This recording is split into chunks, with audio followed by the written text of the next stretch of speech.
So welcome everyone. My name is Tina McAndrew. I am the director of the Randall Library. And a little over a year ago, we joined forces with Sustainable Stow, and I'm happy to say it's continued every month, more or less. Tonight, we graciously have Kate Hogan, but I'll start with a few housekeeping events, if you want to say. So this is being recorded, as you know. Please keep yourself on mute unless you have a question. And actually, we ask that you type your questions in the chat. If you do have to speak, please raise your hand either physically or virtually. Kate has to leave at 7:45, so we wanted to get started right on time. But do know that any questions you have, you are more than welcome to enter in the chat, and we will send them over to her office and they will be answered. So with that, I think I will hand it over to Sharon of Sustainable Stow. Thanks for coming. Welcome, everyone. I'm Sharon Brownfield from Sustainable Stow. I'm co-chair. I have the great honor and privilege to introduce our representative, Kate Hogan, who is serving her 7th term at the state representative for the 3rd Middlesex District. As part of Speaker Marino's leadership team, she serves as Speaker Pro Tempore and has previously served as the House Division Chair, House Chair of the Joint Committee on Public Health, and House Vice Chair of the Joint Committee on Telecommunications, Utilities, and Energy. And she has been a great representative for us and has brought a number of significant funds to our neighboring towns for things like fire cisterns, which Stow desperately needed, and as well as helping other efforts in local towns. In the recent legislative session, Representative Hogan filed legislation to create an Interagency PFAS Task Force, which she then co-chaired. The PFAS Task Force released its final report and recommendations in April 2022. The report is a culmination of 9 hearings held by the task force, which convened researchers, advocacy groups, community members, municipal officials, state agencies, public water systems, legislators, and other stakeholders and experts on this critical issue that is near and dear to our hearts surrounding PFAS. The report offers an expansive view of PFAS in the Commonwealth and recommended legislation and regulatory action to address PFAS use and contamination. An omnibus bill to effectively address PFAS contamination in the Commonwealth is forthcoming. Without further ado, I would like to introduce Kate Hogan, who will then present the results of this important effort. Kate. Sharon, thank you so much. Good evening, Sustainable Stow, and all those that are on the meeting here this evening. I'm delighted to be here.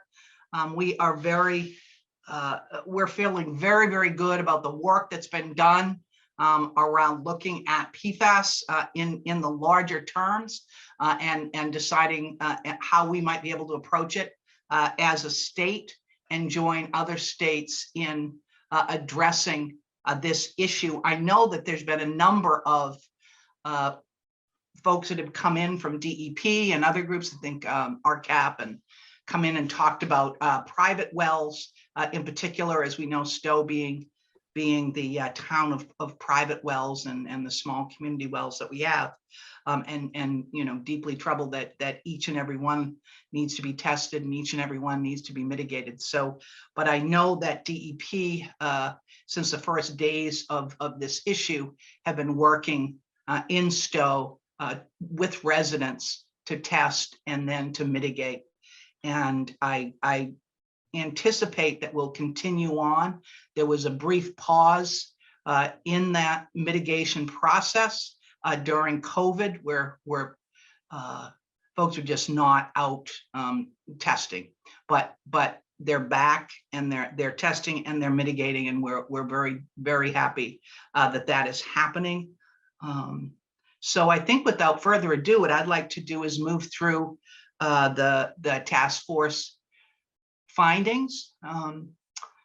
So I had a very lovely introduction from Sharon. I don't need to go into too much detail, but the Interagency Task Force came from the issues that arose both in Hudson and Stow 3-4 years ago as we began to see PFAS emerge. I can't stress enough that this is all more or less happening in real time, whether it's discovery of the compounds in water or soil, or even the air that we breathe. We're seeing it in wildlife as well. So this is really in real time. We're having to face this ubiquitous chemical that seems to be in everything on Earth right now. 98% of all humans have PFAS in their systems. It really started, and this may be redundant for folks, but we tried not to be too redundant in discussing it, but they were first invented in the 1930s. I can remember my mother in the 60s getting non-stick pans, and it was regarded as the next best thing to sliced bread. But those pans and those the ability for water, oil, and heat-resistant properties also were chemicals that were long, convoluted, and did not break down. Again, non-stick cookware being a really good example of PFAS. Food packaging, which is another issue we'll be dealing with in recommendations and then in the bill that we'll be filing, and then water-resistant clothing, and then once further, both our firefighters, the foam that's used, but also their gear, their turnout gear is one that has been noted as not only containing PFAS, but maybe one of the reasons that you're seeing such an increase and have seen such an increase over the last decade in cancer rates in our firefighters. Clothing, makeup, those sorts of things are what is known to contain PFAS and has over the years. And we know as well, and as you've heard from other speakers around the issue, it's associated with many adverse health effects, both humans and wildlife, and especially those that are most vulnerable, compromised immune systems, particularly pregnant women, where this is not something you want building up in anyone's system, but in those particular cases, it becomes even more important to rid the water of PFAS. So Mass DEP and DPH basically detected it across the state because every few years they not only test water, but they add certain chemicals and certain compounds that want to see if it's in the water. Well, a few years ago they added PFAS, and lo and behold, they were getting staggering amounts of it showing up in the testing. It's in our public water systems, our private wells, our rivers, our groundwater, our soil, and our wastewater. We also have aqueous film forming foam, or AFFF, as it's called by our firefighting community. It's used at military installations, fire training, fire stations, airports, and it's considered a primary source of PFAS contamination, especially in some of our surrounding areas. And also the facilities that produce or contain PFAS in manufacturing and other industries are considered the sources for contamination. Those with the greatest number of facilities that may be handling it include electronics, waste management, metal coating, plastics and resins, printing, and chemical manufacturing. Those seem to be the sites where if you find enough of those factories, you're going to find PFAS. And this gives you a public water systems that are detected at the PFAS 6. 6 meaning those are the 6 PFAS compounds that are tested for. And over 20 parts per trillion means that DEP has set that as the standard, the water standard for any communities. Anything over 20 parts requires immediate attention and remediation. Most communities that start to see it also begin to think about how they're going to be testing their water and the facilities that they're going to need. As you can see, Central Mass is a virtual hotbed of PFAS and has continued to show signs of that as testing continues.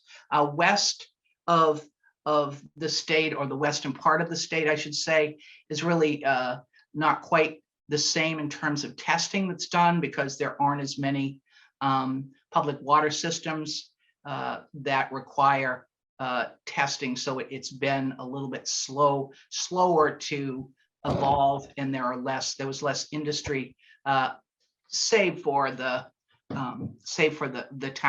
larger cities that might spot along as you cross the western part of the state. And as you can see, and I know that there was an entire program from DEP and Mary Jude, who is just fabulous, and I've worked hand in glove with her in many instances of high intensity where you have situations that need to be addressed and constituents that are extremely concerned.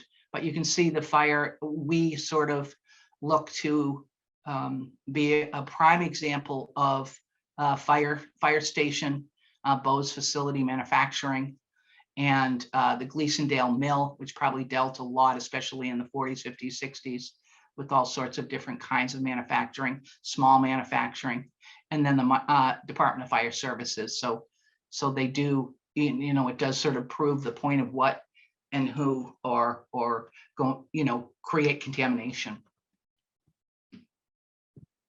So as I said, 98% of all residents of the United States have PFAS in their blood, and we don't have a method to remove PFAS from our bodies. It's a forever chemical in many ways.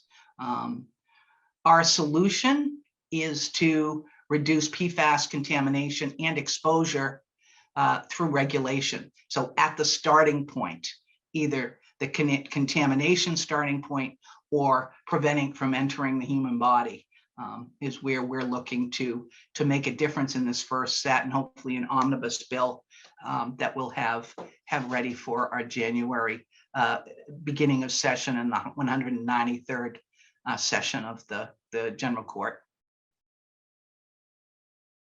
So the state action so far has been regulation, testing, funding, litigation, and public education, and we'll go through that quickly. I don't want to be redundant around things, but Mass DEP did establish the maximum contaminant level of 20 parts per trillion for the 6 PFAS compounds in the drinking water. It established cleanup standards for the 6 PFAS compounds in the groundwater and the soil, and also public water systems are required to test drinking water for PFAS. Again, real time, as I'm saying this to you, I remember as each of these decisions and regulations came down. I'm sure Deidre is probably, it's just all happening very quickly.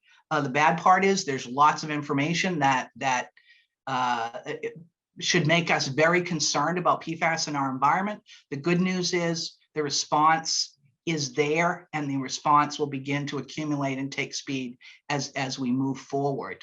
And the Toxic Use Reduction Act Administrative Council, or TURA, also voted to add certain PFAS chemicals to their list, which requires certain kinds of response that we would like to see around PFAS.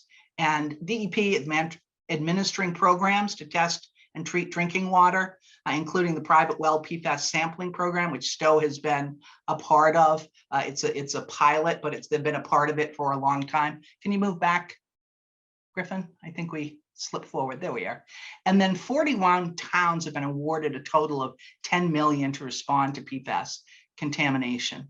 And the Clean Water Trust is offering 0% interest loans to public water systems for PFAS remediation projects. So those are sort of the regulations, the testing, and the treatment that we have at present as we deal with PFAS in 2022. We also have 30 million appropriated for PFAS testing and remediation moving forward, 100 million available in loans, and 21 million in ARPA funds that will be moving through systems to alleviate PFAS in our systems, or at least alleviate and treat our systems that are contaminated by PFAS. significant funding in FY23 for Mass DEP and DPH. You can't really see it because it's line items in a budget, but what they are is saying, yes, let's increase the number of folks that are out there testing and remediating, and let's make that a significant amount. So there are millions of dollars that were put in there so we could increase those folks that are on the ground. We have the task force that I was able to get passed in the 191st. COVID was a little bit in between everything, as it was for all of us in all of our efforts, but also legislators have filed over a dozen bills in the 192nd session. So the ways in which it has become very apparent, and everyone is dealing with, especially if you look at geography, to their contaminations, consumer products, very, very troubling when you look at that. Food packaging, again, firefighter PPE, and mosquito pesticides was another issue that we dealt with, and found out exactly where it was happening, which was the containers, not the pesticide. But anyway, be that as it may, legislators also filed bills to prevent disposal of products containing PFAS. So legislators have been creating the four corners along with our advocates to identify ways in which we can approach this in a comprehensive fashion. Okay. There we go. All righty. So litigate, can you move back one, Griffin, just to make sure that we're not missing something? Nope, we're good. Thank you. In April of 2022, so this year, this spring, Attorney General Maura Healey filed a lawsuit against 15 companies for PFAS and firefighting foam. And it was everything from 3M to Tyco to ChemGuard. It was a pretty comprehensive lawsuit.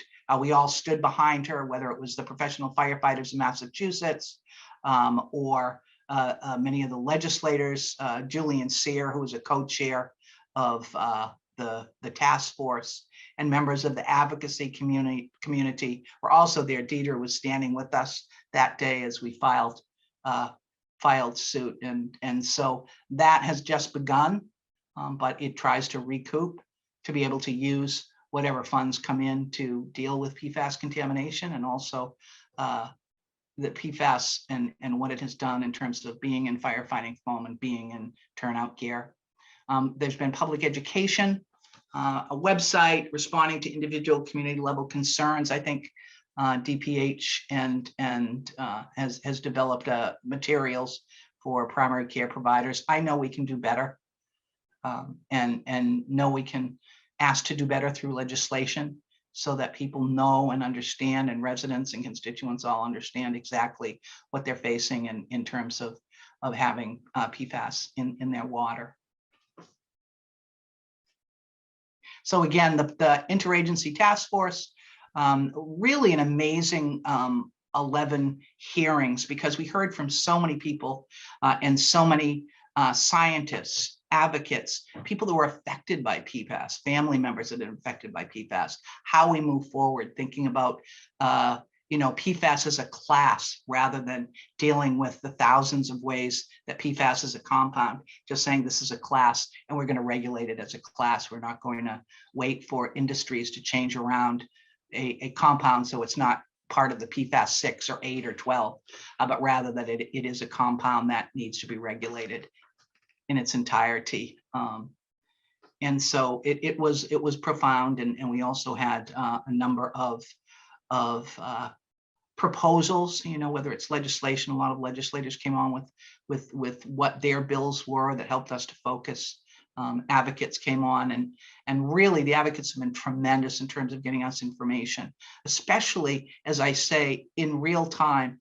We get so much right as it comes off the press. We just got a National Fire Protection Association communication that they sort of decide about the turnout gear, and had really not been very supportive of dealing with the fact that there is PFAS in turnout gear and it needs to be dealt with. And they are sort of making a big turn in terms of how they're approaching it. So we know that the information that's out there, the work that's being done, the education and the awareness is really having an impact.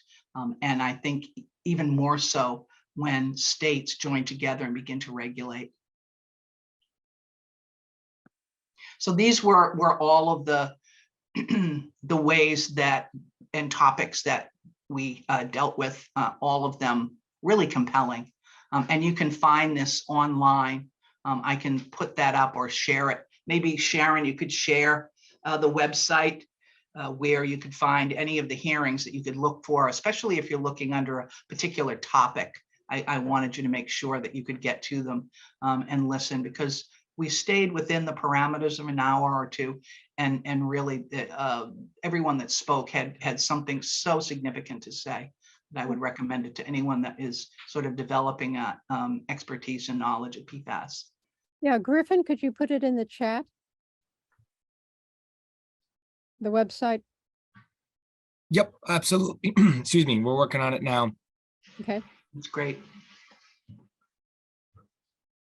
And so it was unanimously, we were very proud that it was unanimously voted. The report was voted in the affirmative, including DEP and government agencies that don't usually and necessarily take a stand and take a vote.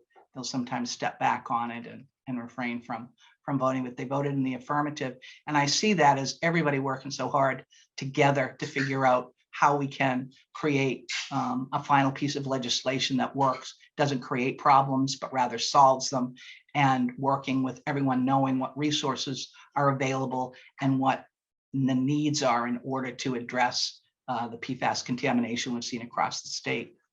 So we had 30 recommendations. I am not going to give them all to you tonight, but I do have 8 strategies, and you see them here, and we'll go through them. But, you know, again, detection and remediation and those sorts of things, expanding PFAS regulation, addressing PFAS contamination. And I'll just go through them quickly because these will be the stuff of the omnibus bill. And PFAS testing and water supplies in the environment, investigation in sites known or suspected of PFAS contamination, providing technical assistance to homeowners, municipalities, and public water systems. And that, of course, would be DEP or some subset of DEP sending something up. This would be through the executive offices, appropriate additional funding to clean water trusts for PFAS projects, and establish a PFAS remediation fund. And that would have an impact on, for me, going to the matter from a small town, private wells. Supporting environmental justice communities to ensure minority, low-income populations, loan forgiveness for PFAS remediation projects, and to conduct community outreach. It's amazing. People either know about PFAS or they don't. It's just really important that everybody is at least aware of it. So if they know that it's in their water, they know to worry and to look to see what can be done to remediate. And then phase out PFAS in consumer products.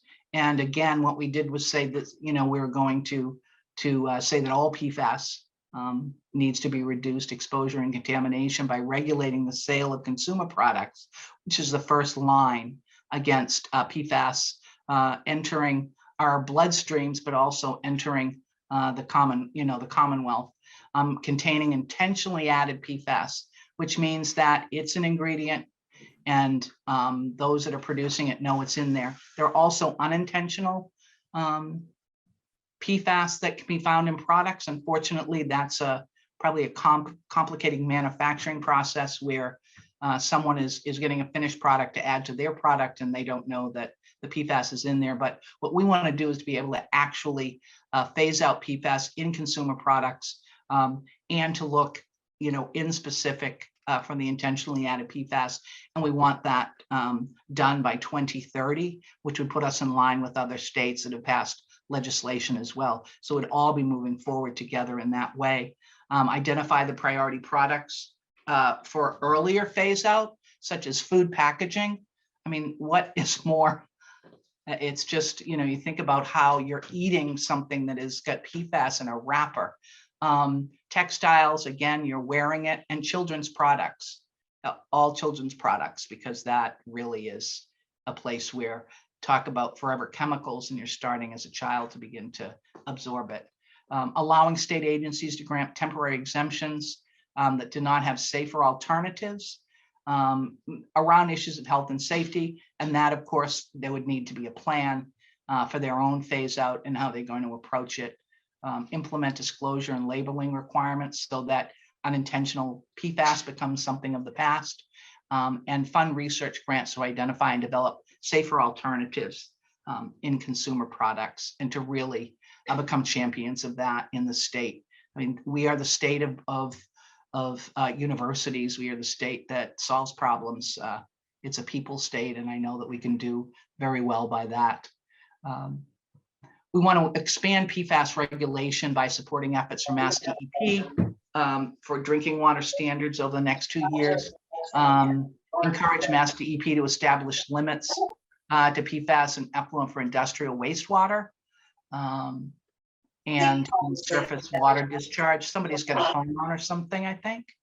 And then define PFAS as a class for the purpose of consumer product regulation, as I've said a couple of times. That really is one of the most important things that we can do. It's also important that we follow up, as I said in some of the other slides, in terms of who and how it begins to get to 2030. But it has to be a class in order for it to be effective. Otherwise, we're chasing our tail. We also encourage private well PFAS testing and remediation. As you know, coming from Stow, this was something of such great concern, because how do you test every single house? I mean, MWRA, they just put some big filters in, and their problems are greatly lessened. They're able to remove PFAS from their water. We need to get to every single homeowner so they can test and then identify strategies to lower the cost of testing and remediation, and then encourage municipalities to institute PFAS testing requirements during transfers of property. We feel like that would be a very good way of identifying so that it's not passed on from one to the other if we're not proving it to be necessary that everyone tests. They certainly have to test before they hand over their water system to a buyer. And again, a remediation is about $3,000. So however that worked out, as we all know, having bought and sold homes. So here's and this has been really heartbreaking, and we're just so committed to making sure that our firefighters get the help that they need. But we want to increase and fund the AFFF take back program. There are levels of the foam. The older it is, the worse it is, and the more intense it is. And so what has been happening across the state is the state will buy back all of the foam that is below a certain level, so that we can get it off of the stations and into our hands, so they're not being used. And then prohibit it for training and maintenance. It's often said that they don't really use it. Our firefighters in Cross, Massachusetts really don't use it for training and maintenance, but so let us prohibit it. Require the fire departments to report release of it and take steps to minimize environmental impact. I think that if any group has been educated over PFAS, it has certainly been our firefighters, as they're dealing both with the foams that they use every day and the turnout gear that they use for their fires and use for their everyday work environment. And then review standards for turnout gear. And as I said, the National Fire Protection Association, which has no need to really deal with it now, are very much in the mix of looking to do what they can and begin to talk about changes to the PPE. And it was a good day. I was with some firefighters yesterday at an event where they were showing legislators what it might be like to enter a burning building or deal with a core and excising people from it. And they were really relieved that they knew that it sort of was a sign that we were moving in the right direction, and that someone that hadn't got it. And then fund cancer awareness training for firefighters and update the mass cancer registry. We want to be able to track cancers better than we're doing now to work with our firefighters. The levels of cancer in our firefighters, just it is so high, and you know, for so many years people really could not figure out how and why, besides of course you're in fires, you're in buildings where things are burning that are carcinogenic. But truly we feel that with dealing with PFAS, we will be dealing with some of the cancers that our firefighters are finding themselves with in their 40s and 50s, and just something we need to deal with straight on. And then again, addressing contamination accountability. And so that has been very important. We know again that Maura Healey has just sued 15 companies. But also we need to identify a way to adopt reasonable limitations for liability, because a lot of people simply don't have any liability if you're a homeowner or a municipality, and to be able to look at that. So there's no hiding. Could somebody turn, I think somebody has their phone on. Could somebody mute? I say that because in the legislature, you just say it. There's so many people with phones on. So that's going to be very, very important that we all understand that this is about getting rid of PFAS in our water, whatever the contamination is, and it's not about necessarily liability for those people like homeowners, municipalities. And then, you know, potential claims against PFAS manufacturers. They would really help with remediation costs and other damages, you know, regarding PFAS contamination. And then direct Mass DEP to work with the U.S. Department of Defense to conduct PFAS testing and initiate PFAS removal actions. That would also be extremely important, and that was also part of our hearings, where we heard from folks in the military and Department of Defense and what would be needed and what they could do to help, because once they put their mind to things, they can really accomplish much. So. And the last really is the most common sense of all, is just enhancing public awareness of PFAS, you know, building on what already exists for public education and awareness, but also for docs, health facilities, those people that really you want to make sure that they all know, the people that are providing healthcare should all know about PFAS and its dangers, and how they might be able to provide a growing awareness of PFAS with their patients as well. And then providing guidance of how best to assess the healthcare of a patient that has been exposed, which is another aspect. And that's really Department of Public Health that's been on that, and we'll need to continue to work on that as we move forward. So since the conclusion of the task force, we've allocated about 21 million in funding to address PFAS contamination, and Attorney General Healey has filed the lawsuit I talked about earlier against 15 companies. And we're looking at multiple legislative opportunities as we continue to move along. We've been able to, we've been able to use funds both from ARPA and infrastructure funds to grow the response to PFAS through departments and through executive offices to increase the response to PFAS and the pilot programs for remediation. And then the last part will be drafting, we're in that right now, but a new omnibus bill, which we'll file, myself and Julian Sear, who was my Senate co-chair, will be filing a PFAS bill, an omnibus bill, in the 193rd session. And even as we move forward, and even as we have a grasp of what we want in our legislation, we also know fast-moving, real-time. We'll probably be writing it right up until the last minute in terms of what we know, what moving targets there are out there that weren't there before, and all that sort of thing. So it's a big job, but we feel like we've really set a course. We've done our due diligence, I think even above and beyond what we might want to do. We've reached out not only to those that know about PFAS, that have lived with it, that have responded to it, and advocates, but also being able to establish where we want to go with it and reaching out to other states so that we're working with other states to move forward. So it becomes much more effective. So that is the story of my experience with PFAS and how much we have been able to do through the task force. Now the really most important part is going to be establishing the omnibus legislation that will move through the House and the Senate, and then on to the new governor, who may be someone that perhaps just sued 15 people for me.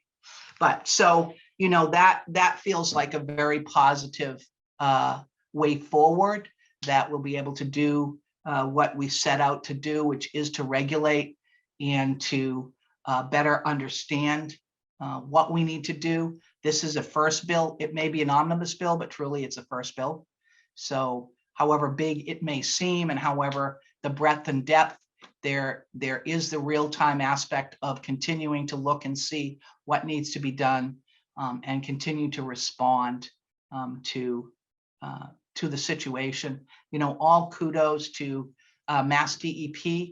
I have come to really admire them, because they're always coming in the worst possible situations in a high school gym or wherever, and people are very aggravated and anxious, and you know, they're working with them directly, they're working with town government and the municipality itself, and really trying to set up ways that they can respond. And I have always felt that when I called them, that there was always a call back, and then there was always a plan, whether it was this or other aspects that we've dealt with, especially around water in Stow. So they've been terrific, and you know, just wanted a shout out to them, because they've really done some great work. So that is what we have accomplished so far. There is much to do, and I'm just looking forward to taking what we've learned and turning it into something that's really going to make a difference for everyone in the Commonwealth, and really going to address the issue of PFAS as a health issue and deal with it head on. Yeah. Well, thank you very much, Kate. It's certainly a lot of information. It's certainly comprehensive, and the task force has done amazing work. I'd like to, there's been 2 questions in the chat. Yes, I haven't and seen them. I'd like to go in order that they were received. Okay. John, and please correct me if I don't understand the full complexity of this. It said on the, his question is on the Massachusetts PFAS website, which I believe was in your slide. Okay. It indicates that NGL/L is the same as parts per trillion, PPT. Aren't they Okay. different by a factor of 1,000? Perhaps. I mean, I'm not, you know. Are we talking about the DEP website? The website. I'm not sure what the question. So what is the question? On the MassGov webpage, Okay. they're listing how much of the. Yeah, I would, that is DEP, so I would deal with them. You might want to just send them an email and ask them. Okay, thank you. That would probably be the best way, John.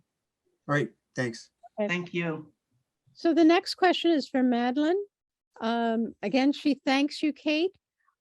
She wonders to know if there's been federal funding, grant funding, et cetera, that has helped this huge issue, or could help this issue. Yes, and we really have had a great response from our federal, excuse me, from our federal partners. I know that there's been over 30 bills introduced in Congress, and I know that they have actually passed, that the House passed a PFAS Accountability Act. I do not believe it made it through the Senate, but they have been coming around to the issue again and again.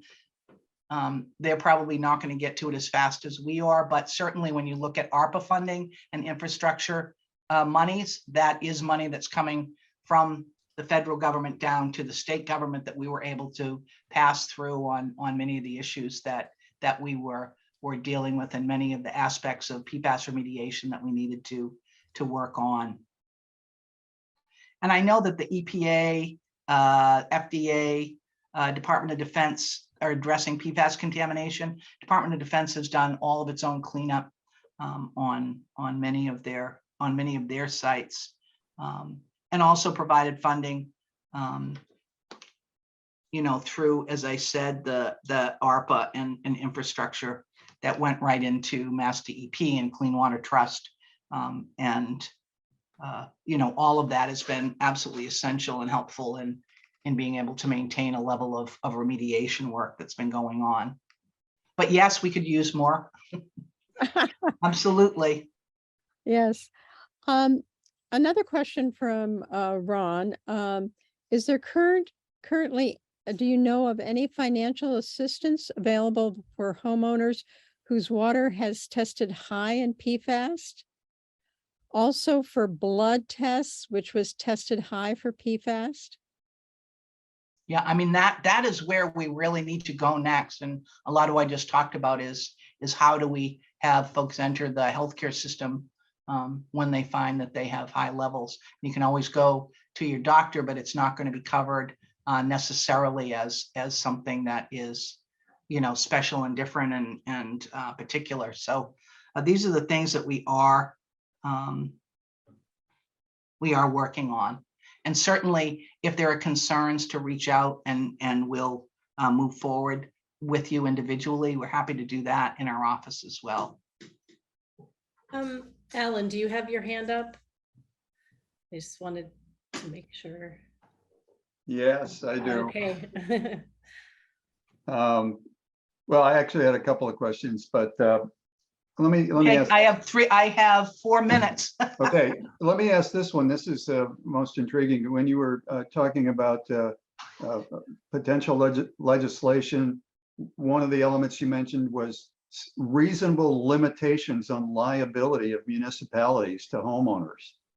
Not to homeowners, I'm saying homeowners themselves and also municipalities, just so that there's discussions that are going on where we understand that it's not the homeowner that is liable. No, don't. The issue I'm concerned about is that homeowners who have private wells in Stow that are contaminated with PFAS as a result of the release from the town center, and it very much looks like it's the fire station. They have a claim under Chapter 21E against the town for property damages. Now, those right, and there just isn't really a clear path right now to understand all of it. And so that's what we're looking to do, is to be a little bit clearer about what liability looks like with PFAS. Yeah, well, take a good hard look at that. I think the liability is huge. It is huge. For the town of Stow, even because of the loss in property value that each of these people have. Someone is not going to buy a house. No, honestly, with property value, and you're talking about that, I mean, PFAS does not go away, but PFAS can be remediated. You can have 0% PFAS in your water with a $3,000 filter system. So understood about that, but that is the good news about PFAS, is that we do have a way to remediate, again, in real time. And so everybody figures out with the people they have come in, usually they're the people they use for their wells, they now use for remediation to set up a system.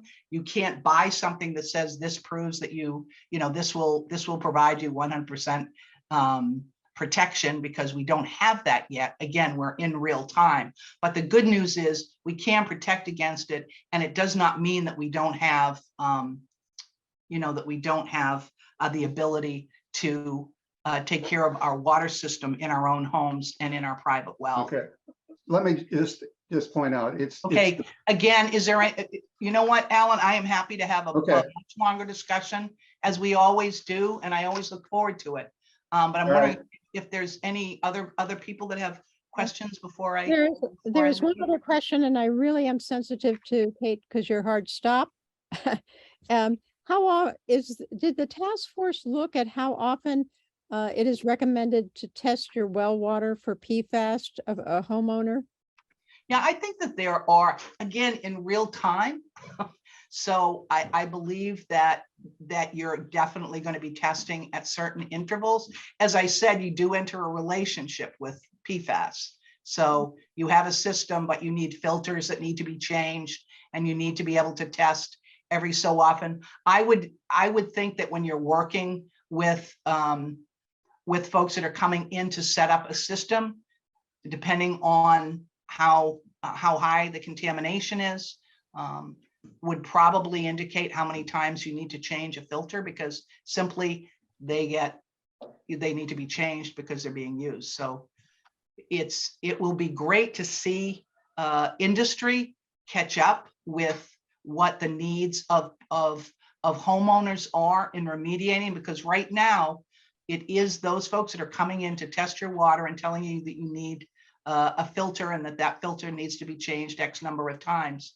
And so we do, we do need to keep moving forward with this. And I look forward to industry. I've seen so much in its infancy, from how we deal with filters and how we deal with removing it, to how we deal with removing PFAS once you have it altogether, and it needs to be permanently removed. And that too is something that needs to be dealt with consistently. So there are a lot. I would never begin to list everything that needs to happen, but we do need an industry that is responding to, and creating standards that we can look to and feel more confident than what we're doing now, which is just trying to understand and keep testing.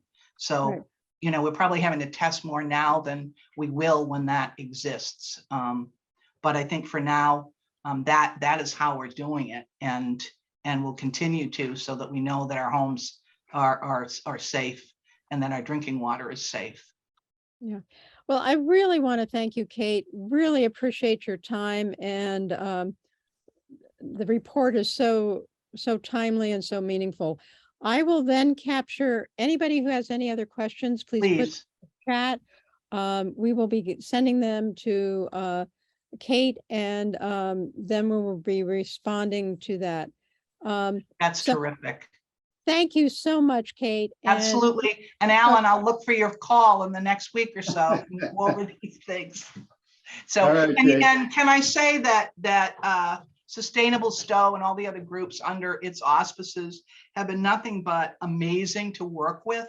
I feel like I learned so much in sitting down and talking to each and every one of you, and what you know, and how you've moved forward, and how you've become experts in so many different ways to make a difference around climate change and the environment. And I just want to thank you. I just so admire the work that you do and continue to do. So thank you for that. well, thank you. And all the advocates out there, thank you too. It's really important we get this done, and we'll get it done. That I Yep. promise. We believe you. Okay, well, thank you very much. Thank you, Sharon. Please, anybody who has any other questions, please put them in the chat. We'll stay on for a couple more minutes so that we can get the questions in the chat. And then well, thank you. And just a little brief mention, our next monthly session will be on electric vehicles. So Great. look forward for more detailed information about. And I just want to say NG/L is the same as PPT. That's what I learned in the last hour. That's what the page indicates, but if you Google it, you'll get what Alan Fear said, which is in what I thought, which is they're off by a factor of 1,000. A nanogram per liter. Nanogram is 1 billion, and PPT is in trillions. So I was confused by that whole thing. Yeah. Okay. Well, I would just go right to Mass DEP and have them give you their Thank you, everybody. Bye. Thank you. Bye-bye.